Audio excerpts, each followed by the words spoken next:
The second episode of Loki, by the time it's all said and done, gives us a new direction for the series, with twists and turns expected for the rest of the season. One of the biggest was of course the revelation of the variant Loki that they're chasing being female Loki. Now what if I told you that is actually the Enchantress, and there is evidence to support this theory. The Enchantress has been a character that Marvel fans have wanted to appear in live action for quite a long time.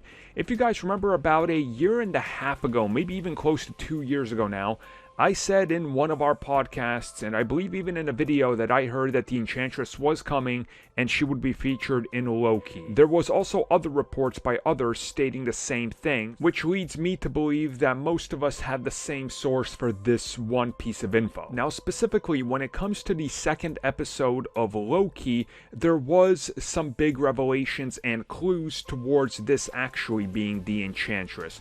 First and foremost, the fact that her magic is a form of enchantment, which they make sure they point out. So clue number one. You know, the way she's able to just tap somebody and take control of them, just like the Enchantress in the comics, and not particularly something that Loki does? Another big part being the fact that the Enchantress mainly likes to present herself as a female if she can.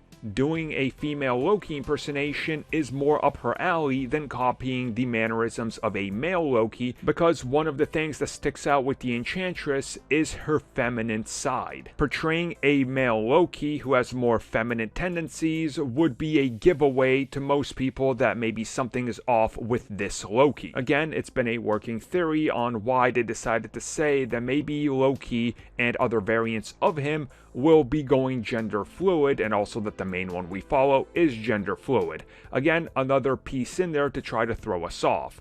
But something else was discovered that I think is a big dead giveaway on why exactly now all these theories and people speculating that she might be Enchantress could hold some weight. If we start looking into the credits of the series, once we get to the localization process, we see that some of the actors in other locations are credited for the character that they're playing, or voicing more specifically.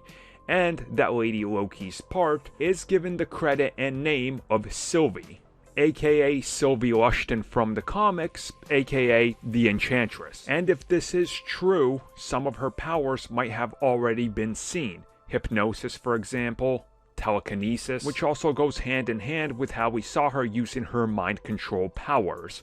Again, it all seems to be here, and I don't see why this wouldn't be it.